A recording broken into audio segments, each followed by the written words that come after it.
جب انسان کو تھوڑا سا ترجمہ آتا ہو نا، اس کی تھوڑی توجہ ہو، اسے نماز پڑھنے کا بھی بڑا ہی مزہ آتا ہے۔ نبی کریم علیہ السلام فرماتے ہیں، رب فرماتا ہے یہ سورہ فاتحہ میرے اور میرے بندے کے درمیان آدھی آدھی ہے، آدھی میری ہے آدھی میرے بندے کی ہے۔ جب وہ کہتا ہے نا مالک یوم الدین، تو یہاں تک وہ میری تعریف کرتا ہے، ایاک نعبد و ایاک نستعین تک پہنچتا ہے تو اب میرا اور اس کا آدھا آدھا کام شروع ہو جاتا ہے۔ پھر آگے میرا بندہ جب مجھ سے دعا مانگتا ہے تو یہ اس کے الفاظ ہیں جو میں اپنے فضل سے قبول فرمایا کرتا ہوں۔ تو ارشاد فرمایا تمام تعریفیں اللہ کے لیے جو تمام جہانوں کا پالنے والا ہے، الرحمن الرحیم، بڑا ہی مہربان ہے نہایت۔ یہ رحمان مبالغے کا صیغہ ہے، یعنی اتنا رحم کرنے والا کہ جتنا کوئی اور رحم نہ کر سکے، اس لیے اللہ ہی رحمان ہو سکتا ہے، بندہ کوئی رحمان نہیں ہو سکتا۔ بندے کو رحیم کہا جا سکتا ہے، نبی پاک رحیم ہے لیکن رحمان نہیں ہے، اس لیے کسی بھی انسان کا نام رحمان نہیں ہو سکتا۔ کسی دکان پر بعض اوقات لوگ نام رکھ لیتے ہیں رحمان بک ڈپو، تو یہ درست نہیں ہے۔ بندے کا نام رحمان نہیں ہو سکتا، عبد الرحمان، اس لیے کہ یہ لفظ رحمان خدا کے علاوہ کسی اور کے لیے بولنا درست نہیں ہے۔ پھر ارشاد فرمایا مالک یوم الدین، اللہ مالک ہے قیامت کے دن کا۔ تو یا اللہ آج کے دن کا مالک بھی تو ہی ہے، آج جو یکم رمضان مبارک ہے تو اس دن کا مالک بھی اللہ ہی ہے۔ تو یہ جو خاص کر کہا مالک یوم الدین، اس کا معنی یہ ہے کہ یہاں کچھ لوگ عارضی طور بھی تو بعض چیزوں کے مالک ہیں نا، یہ زمین میری ہے، یہ گھڑی میری ہے، یہ گھر میرا ہے، یہ بچے میرے ہیں، عارضی طور پر بھی تو لوگ مالک ہیں، لیکن قیامت کے دن عارضی طور پر بھی کوئی مالک نہیں ہوگا۔ قیامت میں ساری بادشاہی فقط میرے اللہ کی ہوگی۔ بلکہ رب کریم فرمائے گا کہاں ہیں وہ لوگ جو دنیا میں بادشاہ بنا کرتے تھے، کدھر؟ بڑے بڑے کج کلا جو کہتے تھے کہ ہم اٹھتے ہیں تو لوگ اٹھتے ہیں، بیٹھتے ہیں تو دنیا بیٹھ جاتی، وہ کہاں ہیں؟ جب کوئی نہیں بولے گا تو رب فرمائے گا للہ الواحد القہار، آج ایک رب واحد اور قہار کی حکمرانی ہے۔ پھر ارشاد فرمایا ایاک نعبد و ایاک نستعین، بے شک ہم تیری ہی عبادت کرتے ہیں اور تجھی سے مدد چاہتے ہیں۔ عبادت بھی اللہ کی ہے اور مدد بھی، یہ جو بندوں کے ذریعے بعض اوقات مدد ہوتی ہے تو یہ مدد بھی اللہ کی ہے، یہ مدد بھی اللہ کی ہے۔ یہ کسی بندے نے مائک بنایا ہے جس کی مدد سے آپ تک آواز جا رہی ہے، تو اس کو عقل کس نے دی تھی بنانے کی؟ تو پھر مدد کس کی ہوئی؟ اللہ کی۔ تو دنیا میں کوئی بھی جو مدد کرتا ہے وہ اللہ کے ولی کریں، نبی کرے، پیغمبر کریں، تو وہ مدد کس کی ہے؟ اللہ کی، اس لیے کہ وہ ذاتی طور پر کچھ بھی نہیں کر سکتے، اگر اللہ انہیں توفیق نہ دے وہ کسی کی مدد نہیں کر سکتے۔ تو ایاک نعبد و ایاک نستعین، ہم تیری ہی عبادت کرتے ہیں، تجھی سے مدد چاہتے ہیں۔ اہدنا الصراط المستقیم، اے اللہ ہمیں سیدھا راستہ دکھا۔ کون سا راستہ سیدھا ہے؟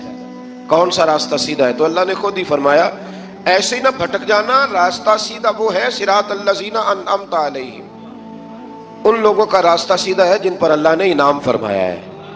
اور وہ کون ہے؟ قرآن مجید نے خود فرمایا انعم اللہ علیہم من النبیین والصدیقین والشہداء والصالحین، وہ نبی ہیں، صدیق ہیں، شہید ہیں اور نیک لوگ ہیں۔ فرمایا اپنی مرضی کے راستے پہ چلو گے تو بھٹک جاؤ گے، رب کی بارگاہ میں سوال کرنا کہ وہ تمہیں نبیوں کے، صدیقوں کے، شہیدوں کے اور نیک لوگوں کے راستے پہ چلائے۔ غیر المغضوب علیہم ولا الضالین، نہ ان لوگوں کے راستے پہ چلا جن پر تیرا غضب ہوا، اور نہ ان کے راستے پہ چلا جن پر تو ناراض ہوا، جنہیں تو نے گمراہ کیا، ان لوگوں کے راستے پہ نہ چلا، بلکہ ان لوگوں کے راستے پہ چلا جن پر تیرا انعام ہوا۔ یہ جو لوگ ہیں نا مغضوب علیہم ولا الضالین، ایک گروہ یہودیوں کا ہے اور ایک عیسائیوں کا ہے۔ کہا جا رہا ہے یا اللہ نہ یہودیوں کے راستے پہ چلا اور نہ عیسائیوں کے راستے پہ چلا، ہمیں تو ابوبکر صدیق کے راستے پہ چلا، ہمیں تو عمر فاروق کے راستے پہ چلا، عثمان غنی، مولا علی اور جناب ابو ہریرہ کے راستے پہ چلا۔ اب یہ سورہ فاتحہ کا تو میں نے مکمل ترجمہ عرض کیا۔ سورہ بقرہ یہ قرآن مجید کی سب سے بڑی سورہ ہے۔ ایک حدیث اس کی فضیلت پہ سن لیں، نبی کریم علیہ السلام نے فرمایا جس گھر میں سورۃ بقرہ پڑھی جائے نا، فرمایا جن کیا وہاں سے تو شیطان بھی بھاگ جاتا ہے۔ سورہ بقرہ گھروں میں پڑھیں، یہ سب سے بڑا تعویذ ہے۔ اگر گھر میں جنات ہوں، کوئی آسیب ہوں، اور یہ وہ والا تعویذ ہے جو مدینے والے رسول نے عطا فرمایا ہے۔ یہ سب سے بڑی سورہ ہے۔ مفسرین فرماتے ہیں اگر کوئی استدلال کی قوت رکھتا ہو تو ایک 100 چیز کا اللہ نے حکم دیا ہے، بلکہ امام اعظم فرماتے ہیں 100 تھوڑی ہے، میری نظر سے پڑھو تو 1000 چیزوں کا حکم دیا ہے، 1000 سے منع کیا ہے، اور 1000 قسم کی نصیحتیں اللہ کریم نے سورہ